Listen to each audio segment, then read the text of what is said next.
ఈరోజు న్యూస్ వచ్చేసి ఇక్కడ ఢిల్లీలో ఎర్రకోటని టార్గెట్ చేయడానికి చూశారు ఉగ్రవాదులు.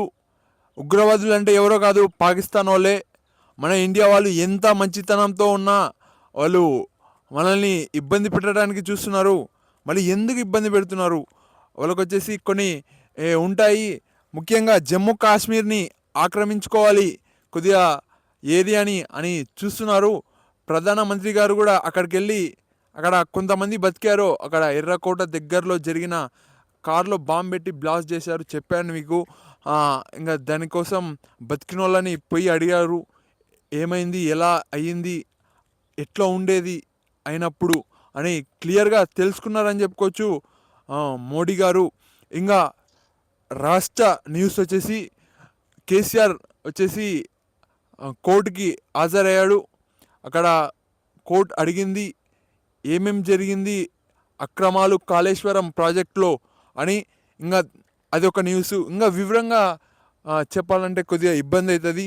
ఓకే, నేను హెడ్లైన్స్ వరకు చెప్తున్నాను.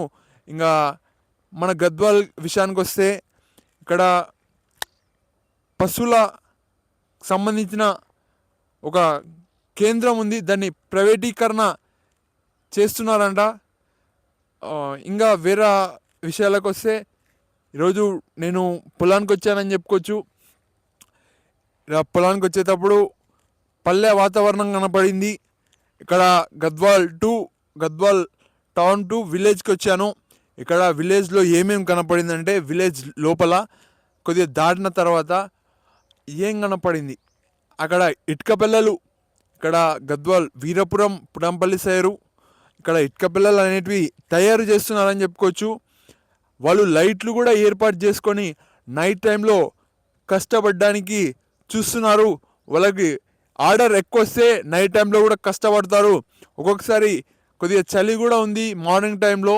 ఇంకా వాళ్ళు నైట్ టైంలో కూడా వర్క్ చేసుకుందాం, కొన్ని ఆర్డర్లు కూడా ఎక్కువ వస్తే వాళ్ళు నైట్ టైంలో కూడా ప్రిపేర్ చేస్తారు. వాళ్ళకి ఎప్పుడు టైం దొరికితే అప్పుడు ఇటుక పిల్లలు అనేటివి చేయడానికి చూస్తున్నారని చెప్పుకోవచ్చు. లైట్లు ఏర్పాటు చేశారు కాబట్టి నేను ఇది వివరంగా చెప్తున్నాను. ఇక్కడ చాలా వరకు ఇటుక పిల్ల వ్యాపారం చేస్తుంటారు.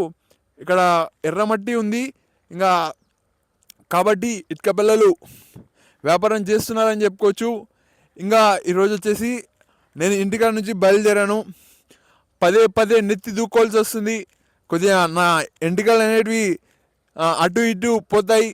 మళ్ళీ ఒకసారి దూకొని వచ్చానని చెప్పుకోవచ్చు. వచ్చేటప్పుడు కొద్దిగా న్యూస్ పేపర్ కూడా చదువుదామని చదివాను. అన్ని న్యూస్ పేపర్లు అయితే చదవట్లేదు, ఒక న్యూస్ పేపర్ చదివానని చెప్పుకోవచ్చు. ఆ న్యూస్ పేపర్ పేరు చెప్పొచ్చు కానీ టైం వచ్చినప్పుడు చెప్తాను. ఇంకా ఇట్లా ఉంది పరిస్థితి. చేన్లోకి వచ్చామని చెప్పుకోవచ్చు. మా డాడీ పని చేస్తున్నాడు, నా పని నేను చేస్తున్నా. మా డాడీ మీద ఆధారపడకుండా కొద్దిగా నేనే చెప్పాలి టాపిక్స్ అని చెప్తున్నాను. ఇంకా ఇప్పుడు చూస్తే కొద్దిగా ముందే ప్రిపేర్ అయ్యి వచ్చానని చెప్పుకోవచ్చు. ప్రిపేర్ అవ్వడం వల్ల ఇప్పుడు ఇబ్బంది పడకుండా మీతో మాట్లాడుతున్నాను.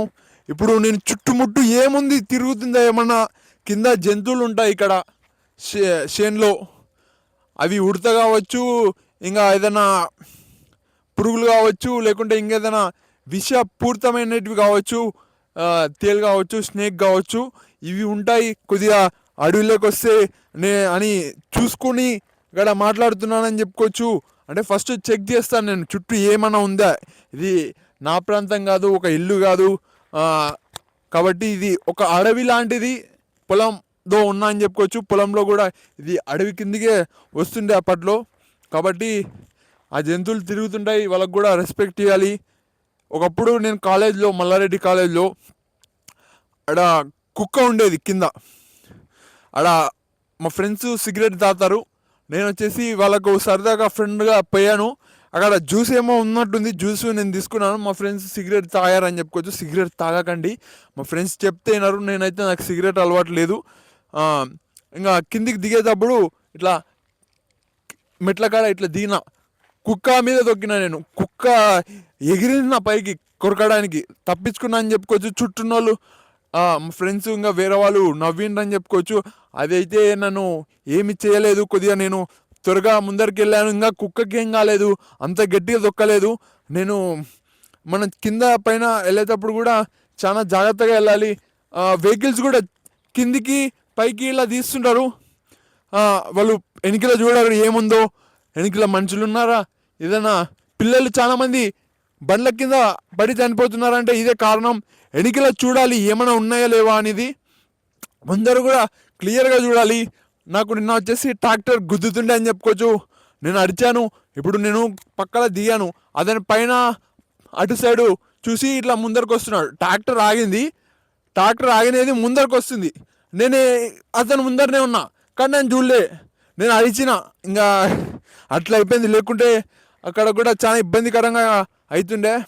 కాబట్టి పిల్లలు ముఖ్యంగా కార్ల కింద కుక్కలు, లేకుంటే పిల్లులు, ఈవెన్ ఇలాంటివి చాలా కింద పడి చనిపోతుంటాయి. మనుషులు పిల్లలు కూడా చాలామంది చనిపోయారని చెప్పుకోవచ్చు. ట్రాక్టరు, బస్సు, ఇంకా చాలా వెహికల్స్ వెనుకలకి ముందరికి పోయేటప్పుడు కింద పడి చనిపోతున్నారు. ఈ విషయం కూడా చాలా జాగ్రత్తగా చూడండి ఫ్రెండ్స్. బై.